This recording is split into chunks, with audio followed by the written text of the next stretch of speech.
Here's the 5 things they don't tell you about working out. I'm on the floor here with my weights. Oh, see? Okay, first things first, I'm not in shape. but at one time in my life, I was in better shape than I am now. So I do know these 5 things that I'm going to tell you. But anyway, a lot of people at the New Year are trying to work out and get in better shape, and good for you. I mean, that's awesome. And I'm trying to as well. My friend Phil, especially. Phil, 56 years old. Good job. All right. Number 1, you're going to be sore all the time. Yeah, you might have expected that, but I don't know if you're prepared for exactly how sore you're going to be. You're going to be sore all the time if you're like me, okay? I mean, there are ways to like alleviate this, but I'm not big on taking painkillers, aspirin, ibuprofen, that kind of stuff. Like, and then protein powder helps me a little bit afterwards. I mean, I'm not like jacked or anything. I'm not one of those showers who like has these big muscles. Hopefully you are. Hopefully you're one of the 10% of those genetic people they put on like, you know, those commercials for gyms and stuff. And that protein powder and stuff works for you in that way. But anyway, you're definitely going to be sore all the time, you know, especially at first. Number 2, you're going to be hungry. Yeah, it's crazy, isn't it? A lot of people work out because they want to lose weight. I'm not a doctor or a dietitian, but I've talked to doctors and dietitians. In fact, I'm going to see one today and try to get a meal plan because I want to lose a couple pounds. It's the weight loss thing can be a combination of both, but it's mostly diet, right? There's this saying even among like people who exercise that abs, which I don't have or I have too much of, are born in the kitchen. Abs are born in the kitchen, right? Doesn't matter how many ab exercises you do, you're not going to get that 6-pack unless you eat right. And you can't, what did they say? You can't outrun a bad diet, I think is what they said. Anyway, number 3, you're going to be tired a lot. And that's okay, right? So like one of the great things about working out is that I don't have insomnia. Like at the end of the day, even the light workouts that I do at the end of the day, I'm tired.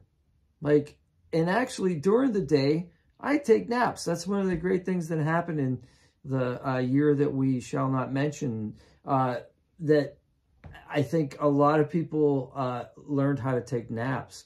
And actually, it's my understanding that maybe not immediately after an exercise, but soon after an exercise, one of the best things you can do after a workout is take a nap. I mean, obviously you want to do it immediately. You want to like, you want blood pooling and that kind of stuff. You can look that stuff up. But like, you know, you want to like cool down.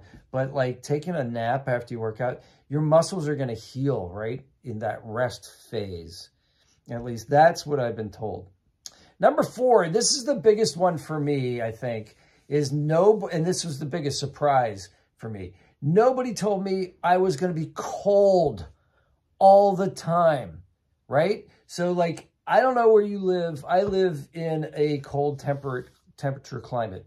Pittsburgh Pat, right, is the name of my channel. Pittsburgh. It gets cold in here in January and February and March. Cold, rainy. So, yeah, but that layer of fat, that's gone, that protective layer. Maybe that's why all of us are overweight in this city, you know, because we need to like, you know, get that insulating layer, and that's gone. And so you're going to be wearing layers of clothes, long jackets, you know, like stuff like that. Because even my legs and ankles get cold when I'm like really fit. And maybe that's why all the beautiful, like, fit people go to, like, the sunny climates, you know, and live in, like, California and hang out at Venice Beach. I don't know. That's just a theory. Number 5 is optional. It's not going to occur to everybody. But if you're in a committed relationship, your partner might get jealous.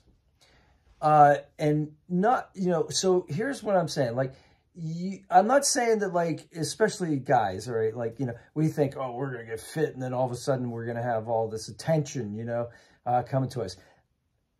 Maybe that'll happen. I don't know. That was not my case. I mean, you know, my friends noticed that I was working out, but I didn't suddenly have flocks of lady callers, you know, like beating down my door. But I think what might happen is that if you're in a committed relationship and you start making any big change, and this is a big change, this is a time commitment. It's, you know, a commitment to like your diet. So like you're changing your budget on what food you're buying, that sort of thing. Your partner is going to notice that and say, why are you doing this?